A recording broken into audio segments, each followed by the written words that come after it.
They say soul food is fried chicken and sweet tea, but during the civil rights era, it was something else: survival. These meals were quiet weapons, cooked in church basements, tiny kitchens, and safe houses, served to the tired, the grieving, the brave. Dr. King said, everybody can be great because everybody can serve. And behind every plate was someone serving strength. Most of those dishes, forgotten. But if you stay with me, you'll uncover 25 soul foods that helped fuel a movement and why they should have never been left behind. This is 25 forgotten soul foods that fueled the civil rights era. Let's remember them together. 1. Philadelphia pepper pot soup. They called it the soup that won the war back in the Revolution, but by the time of the civil rights era, it had a new meaning in black kitchens. This was no ordinary stew. It started with cow tripe. The stomach, tough and rubbery at first, but cooked long enough, it turned soft and rich. Cassava thickened it with peppers, onions, and herbs tossed in like memories. It was bold. It was bitter. It was ours. During the winter of '63, when marches ran cold and long, this soup warmed hands and hearts. Folks ate it from metal pots by church steps in North Philly, fuel for another night of freedom meetings. Some say it smelled too strong, too funky. But to us, that smell was home. It filled kitchens where folks whispered plans and ironed Sunday best. And when you dipped your spoon in that dark broth, it didn't just feed your body, it told you, we've been here. We still here. That bowl reminded us that even scraps could carry power. 2. Blackbird Stew. Now this was for folks who knew how to make a meal out of nothing. Blackbird Stew was made from birds caught out in the fields, sometimes with slingshots, sometimes with traps made from string and sticks. They'd pluck the feathers, gut the birds, and drop them into a pot with onions, greens, and whatever roots they could find. Add water, maybe a splash of vinegar, and let it simmer low till the meat fell off the bone. During the rural boycotts of '61, this stew was a lifeline, especially in places where folks were fired from jobs just for registering to vote. When money got tight and store shelves were off limits, folks turned to the land, and the land gave back. When you shared that pot, you weren't just eating, you were surviving together. Out on the back steps or under moonlight on old porches, elders passed down the know-how: how to catch a bird, how to stretch a meal, how to stay proud with a belly half full. That stew held more than meat. It held memory. 3. Raccoon Stew. Some folks today might turn their nose up, but back then, Raccoon Stew was a meal you didn't waste. Down in the Gulla communities and across the Mississippi Delta, folks would skin that raccoon clean, soak it in salt water overnight, then cook it slow with onions, peppers, maybe a touch of vinegar or tomato. The meat was dark, rich, a little greasy, but when it was done right, it slid right off the bone. During the winter of 1960, after the first wave of student sit-ins, many young folks came home bruised and hungry. Some had lost their scholarships. Some lost their jobs. But when Grandma set a pot of raccoon stew on the stove, it meant you were still covered, still loved, no matter what the world took away. That pot didn't judge. It just filled the room with the kind of smell that told you you're still part of this family. And when everybody sat close, steam rising from chipped bowls, you could feel it. How food like this held folks together tighter than fear ever could. 4. Baked possum with sweet potatoes. Now don't laugh. Back then, possum was country gold.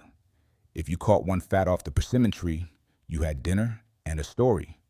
Folks would clean it real careful, rub it down with salt, sometimes parboil it first, then roast it slow in the oven with sweet potatoes all around. The meat was gamey but tender, and them sweet potatoes soaked up every bit of that juicy fat, sticky, caramelized, and rich like molasses. During the harsh winter of '62 in Georgia, When SNCC organizers were sleeping on church floors and hiding from night riders, this dish was served hot by families who didn't have much, but gave everything. One elder said, "Ain't no room for fear when your belly full and your people standing tall." That smell of roasting possum and sweet yam told you were safe for the night, and maybe tomorrow too. It wasn't just about feeding the body, it was about keeping the fire lit, in the stove, in the home, and deep down in the soul. 5. Fried buffalo fish ribs. They called it poor man's ribs, but out in the Mississippi Delta, fried buffalo fish ribs were rich in flavor and pride. Buffalo fish ain't easy to clean, full of tiny bones and thick scales, but the folks who knew what they were doing could carve out the rib racks just right. They'd dredge them in cornmeal, fry them crisp in hot lard, and serve them with hot sauce or mustard on the side. That crunch, it was music on your tongue. In 1965, when marchers came home from Selma, battered but unbroken, it wasn't steak waiting for them. It was fish ribs, cooked on back porches and roadside fryers, passed out in brown paper sacks with a nod and a prayer. It wasn't fancy, but it said, "You did good, baby. Now rest." Kids would fight over who got the crispiest edge. Elders would sit real still while they ate, like they were remembering something deeper than the meal. And in that quiet, you felt it. How something as small as a fried fish bone could carry the weight of a people. 6. Freshwater turtle stew. Out by the bayous and creek beds, folks used to catch snapping turtles with baited lines or bare hands if they were bold. That meat was tough, full of muscle, but when stewed low with onion, garlic, and maybe a pinch of cayenne, it turned tender like beef. The broth came out dark and rich, sometimes with a little roux stirred in. Some added hard-boiled eggs or okra to stretch it. Turtle stew was slow food, the kind that made you wait, made you sit, made you remember.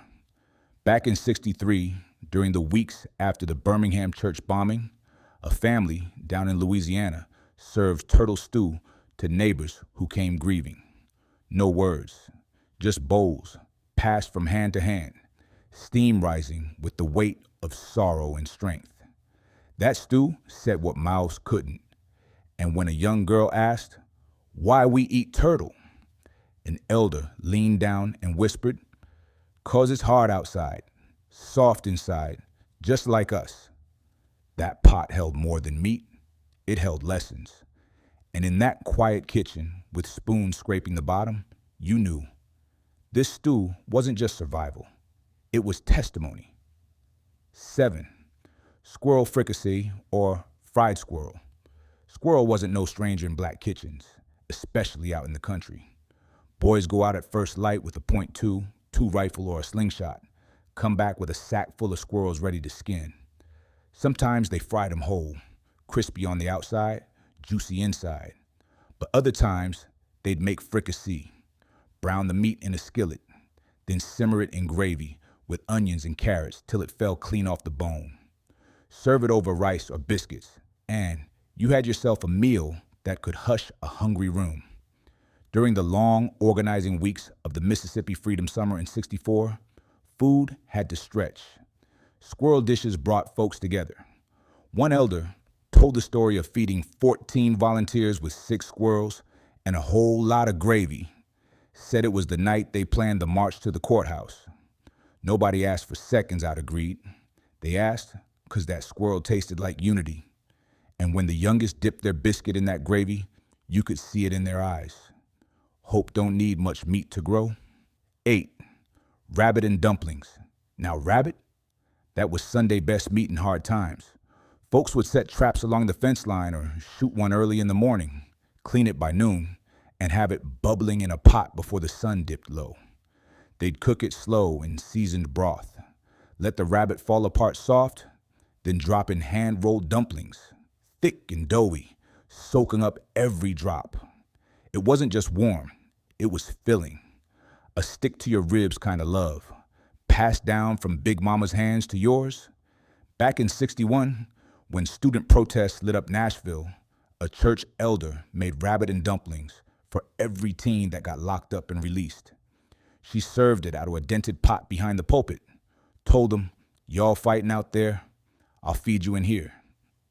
And they ate like kings that day, with bruises on their faces and courage in their bellies.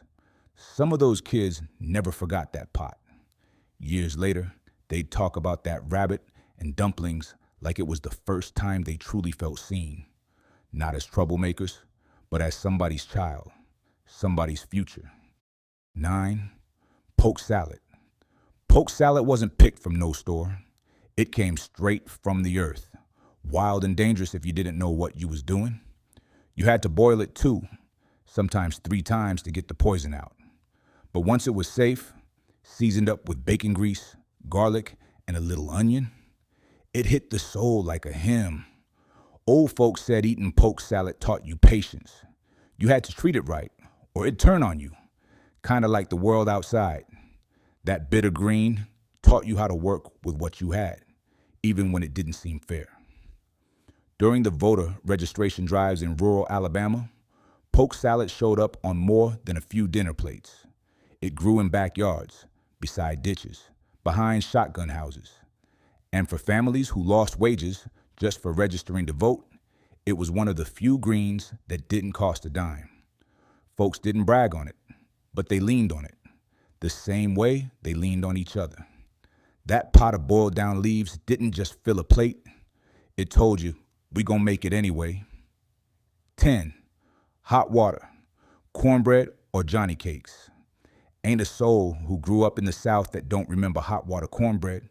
Just cornmeal, salt, and boiling water, mixed till thick, shaped by hand, then fried in a cast iron skillet till golden brown. Crispy outside, soft in the middle. It was the kind of bread that never needed butter to be good. These little cakes hit the table when there wasn't time, or flour for biscuits. They cooked fast and filled you faster. And in homes where marches were being planned and leaflets printed by hand, hot water cornbread kept bellies quiet and spirits high. Back in 1968, after the Memphis sanitation strike and Dr. King's final speech, many households across the South served Johnny cakes in silence. Folks dipped them in beans, sopped up stew, or just ate them plain with a heavy heart. No words, just a taste of something that had always been there, solid, humble, unshaken. And maybe that's why we loved it so much, 'cause in a world that felt like it could fall apart, that little round cake never let us down. 11. Corn cob broth with onion skins. When the cupboard was near empty and every penny mattered, folks turned to things most people threw away. Corn cobs left bare after eating, onion skins too tough to chew. Boil them both slow, and you had yourself a broth. Golden, sweet, and full of flavor. This soup base was a quiet trick passed down through generations, especially during the lean years before and during the civil rights struggle. Folks would use it to stretch beans, greens, or whatever scraps they had left, turning waste into warmth. In '66, during long nights of organizing in Arkansas, this broth bubbled in borrowed pots behind churches. It wasn't about pride. It was about purpose. A warm bowl passed between hands reminded everyone, we may not have much, but we make something out of nothing. And somehow, even without meat or money, that pot still carried dignity. It told you, we don't waste a thing. Not food, not time, not each other. Kids learned early. Even the thrown away parts could give back if you treated them right. That lesson didn't stop at soup. It showed up in how we treated our people too. 12th, ash cake wrapped in collard leaves. Ash cakes were born straight from the ground. No pan, no oven, just hot ashes from the fire and a little faith. You took cornmeal, water, maybe a pinch of salt, and shaped it with your hands. Then you wrapped it in collard leaves and tucked it right into the embers. Let the heat do its slow work. When it came out, smoky, earthy, full of soul. Peel back them collard greens and you had a bread that told stories without speaking. During the long protests in Georgia, when folks couldn't afford flour or sugar, ash cakes were the answer. Elders made them in the backyard while the young ones came back from sit-ins, tired, hungry, but proud. That bite of warm cornmeal soothed the nerves and filled the gaps between anger and hope. Some folks used ashes from pecan wood or hickory, giving the bread a deep, smoky flavor you couldn't fake.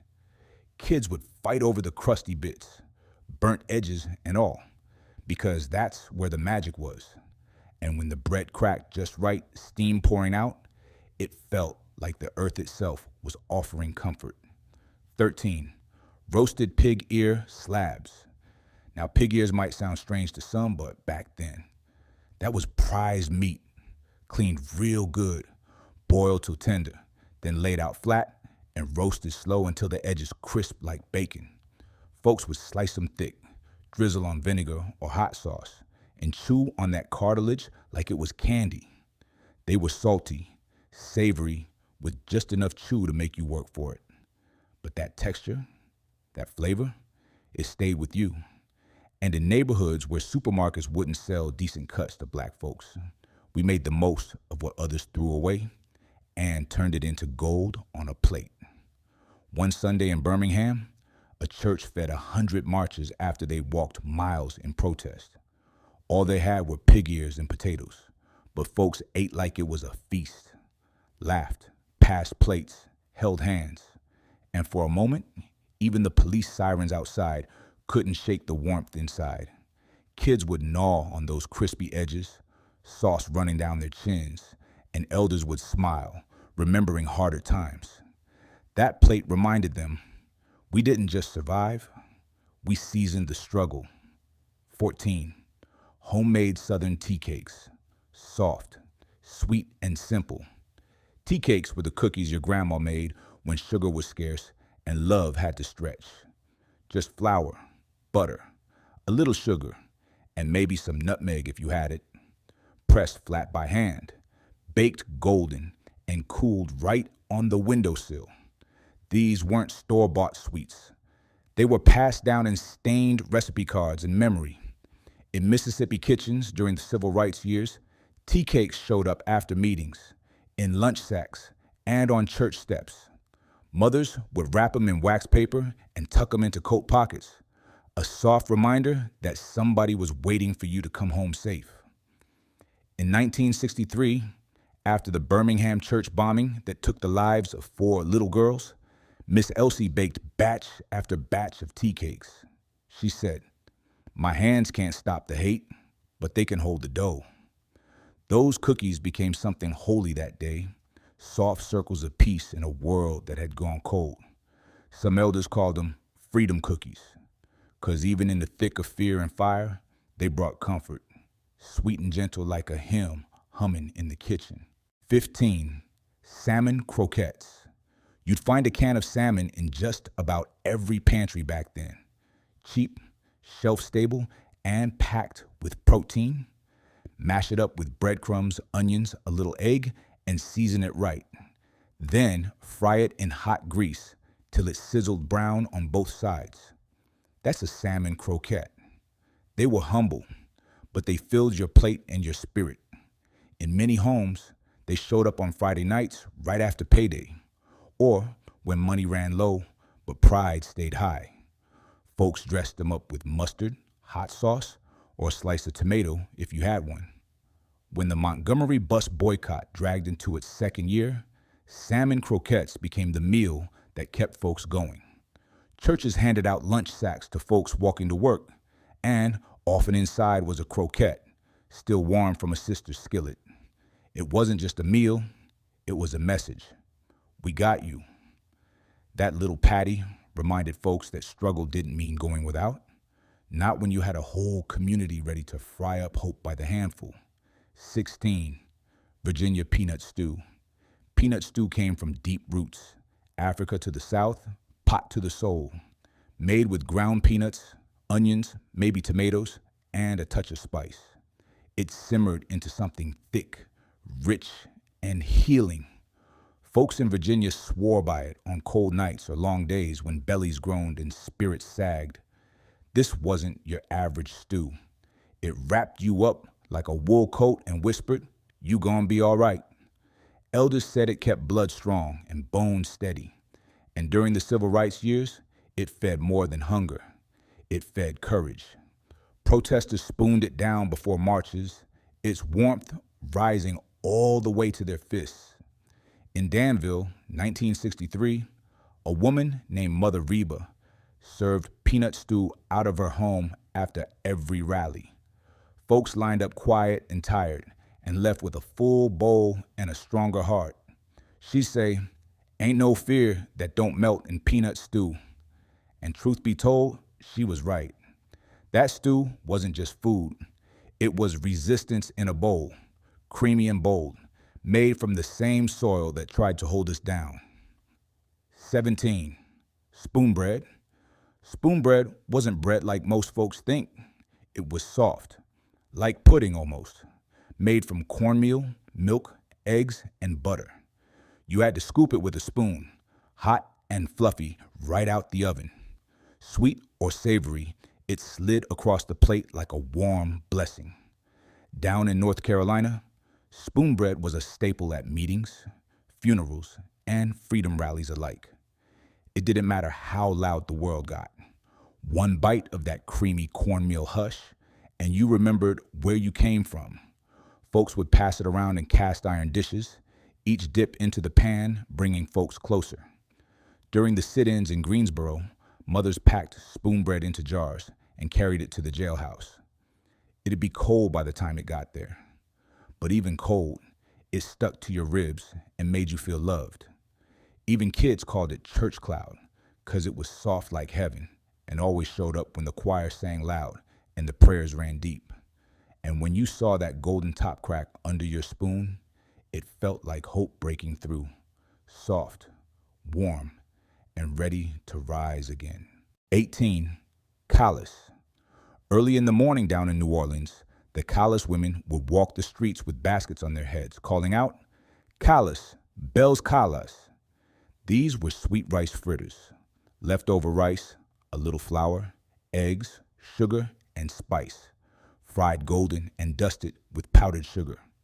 They weren't just breakfast, they were memory. Sold by black women long before the civil rights movement, callus kept the spirit of freedom alive through taste and hustle. They helped feed families, paid rent, and reminded folks that survival could be sweet too. When segregation kept folks from the front of the bakery, these women brought the bakery to the people. You'd hear their voices before sunrise, echoing through narrow streets, and by the time the sun peeked over the bayou, the smell of fried rice and sugar filled the air. And in the 60s, when marches passed through New Orleans, old-timers still made callus to hand out in brown paper bags. One bite, and you weren't just tasting fried rice. You were tasting black joy, resilience, and tradition, warm in your hand and never far from your heart. 19. Pepper pot, women's cassava dumplings. They call them freedom dumplings in some corners. Thick, chewy cassava dumplings drop straight into bubbling pepper pot stew. These weren't delicate. They were heavy, filling, and meant to last. Made from grated cassava, salt, and a woman's knowing hand, they soaked up every drop of broth like a sponge for struggle and strength. In Philly, the pepper pot women, street vendors and home cooks alike, handed out bowls for pennies or for nothing at all if you couldn't pay. Their dumplings stuck to your bones, gave you the energy to keep moving, and the comfort to know someone cared. Back during the 1964 Freedom Summer, volunteers remembered those dumplings more than the speeches. Long nights, organizing voter drives turned into warm meals shared around one pot, stories traded with steam rising between bowls.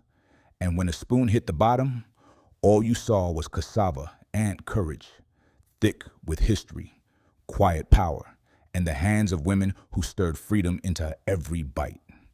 And long after the stew was gone, the memory of those dumplings stayed, like the sound of a strong woman's voice carrying through the streets before the sun came up. 20. Pan-toted service pan hash. This was the kind of meal built from scraps. Yesterday's meat, leftover rice or grits, maybe a spoon of beans, all fried up together in a dented tin pan. Folks called it service pan hash because it was carried to the fields, the factories, and the protests in pans wrapped in cloth or tucked under arms.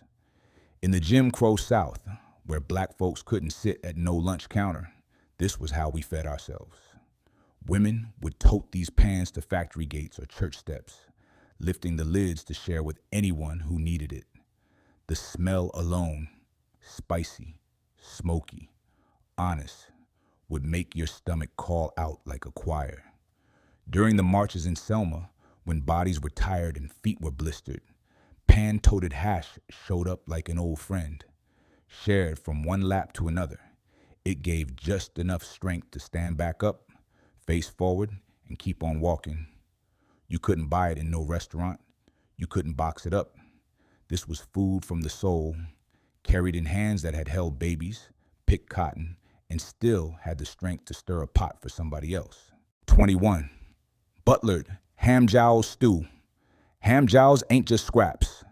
They're the secret meat, hidden under the cheek, rich with fat and flavor.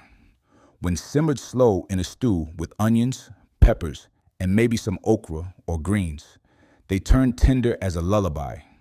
Folks called it butlered when it was seasoned real fine and cooked long with love. This dish was Sunday special in many homes, especially when money was low, but spirits were high. The meat clung to the bone just right, and when it hit your tongue, it tasted like home. Black families passed down the method quiet and proud, knowing jows fed both stomach and story. In Montgomery, during the carpool drives of the bus boycott, families would gather after dark, passing around steaming bowls of jow stew to drivers who'd been on the road all day. It kept them warm, kept them fed, and reminded them they weren't doing this alone. And when that pot scraped empty, folks would mop it clean with bread crust, nodding slow, because in that stew, you could taste what it meant to endure and what it meant to be loved through it. 22. Fried frog legs or crawfish patties. Now this one came straight from the swamps and bayous where folks knew how to pull a meal from the mud. Frog legs were cleaned, seasoned, and fried till crispy like chicken wings. Crawfish got chopped, mixed with cornmeal and spices, then pan-fried into patties that sizzled like summer. Down in Louisiana and parts of Mississippi, these weren't strange foods. They were everyday blessings. Folks fished them out at dawn, caught by hand or net, and cooked them up by noon. Some say the best ones came from church fish fries, where the line wrapped around the block and the grease never stopped popping. In 1965, after the march from Selma to Montgomery, a small church just outside Baton Rouge hosted a homecoming meal.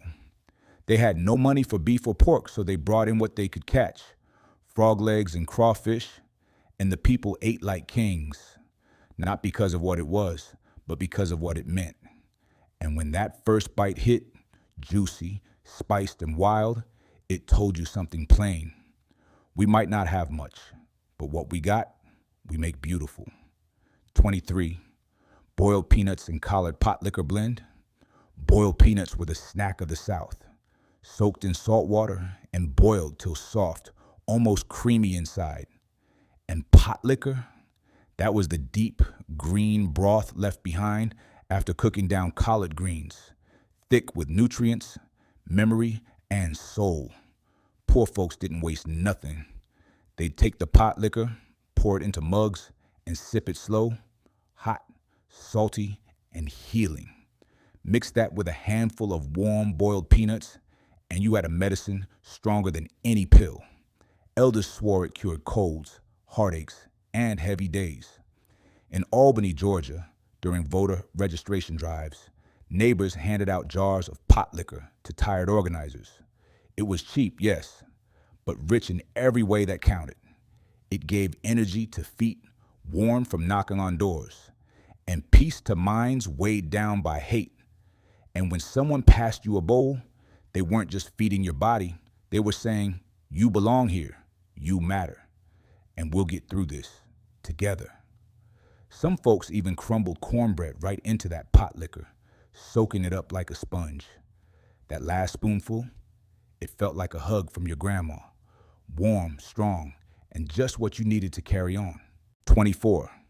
Gulla Sea Island Pepper Pot. This wasn't your everyday stew. Gulla pepper pot came from the Sea Islands, simmered slow with okra, tomatoes, seafood, and garden herbs. It was thick, spicy, and bold, like the language and spirit of the Gulla people themselves. You could smell it cooking before you even got to the porch. Back in the day, this pot fed whole families after long days in the fields. Folks would toss in shrimp, crab, sometimes fish heads, whatever the tide gave them. Okra thickened it up. Tomatoes gave it tang, and that broth. It clung to your spoon like history hanging on. During the Civil Rights Movement, when organizers came through the coastal lowcountry, Gulla elders made pepper pot for them. They called it Freedom Stew, something sacred you only serve to the brave. It kept bellies full and spirits lit like a lantern in the dark. And each spoonful held the rhythm of the islands, strong, steady, and rooted deep. It reminded folks where they came from and gave them the fire to keep marching toward where they were going. 25. Field greens and sorrel herbal drink. Before sodas and sweet tea filled up tables, folks quenched their thirst with what the land gave them. Sorrel, bright red hibiscus petals, got steeped with ginger and clove, sweetened with molasses or honey, and served cold in tin cups, sometimes mixed with foraged field greens like dandelion or sassafras. It wasn't just a drink, it was a tonic. In Mississippi and Alabama, this herbal brew was sipped on porches and packed into jars for long train rides to rallies. It cooled the body after hot days in the sun, calmed nerves before facing police lines, and reminded people of the old ways that kept them strong. One elder called it marching juice, said when the world got heavy, a swig of that sorrel would clear your head and put strength back in your legs. It wasn't sweet like store-bought drinks. It was bold, earthy, and honest. And every time it hit your tongue, it reminded you, the roots we drink from run deep, and they carry everything we've been through, bitter, sweet, and everything in between. Now you've tasted a piece of our past, not just in food, but in fire, in family, in fight. These 25 forgotten soul foods didn't just fill stomachs. They fueled a movement. They were passed from hand to hand, cooked over protest fires, served after marches, and remembered in silence when words fell short. Every bite told a story of mothers who stirred hope into pots, of fathers who fried courage in cast iron, of children who sipped strength from soup bowls. So if these dishes stirred something in you, a memory, a hunger, a pride, don't let them fade again. Share this video. Pass it down. Keep the taste of our history alive.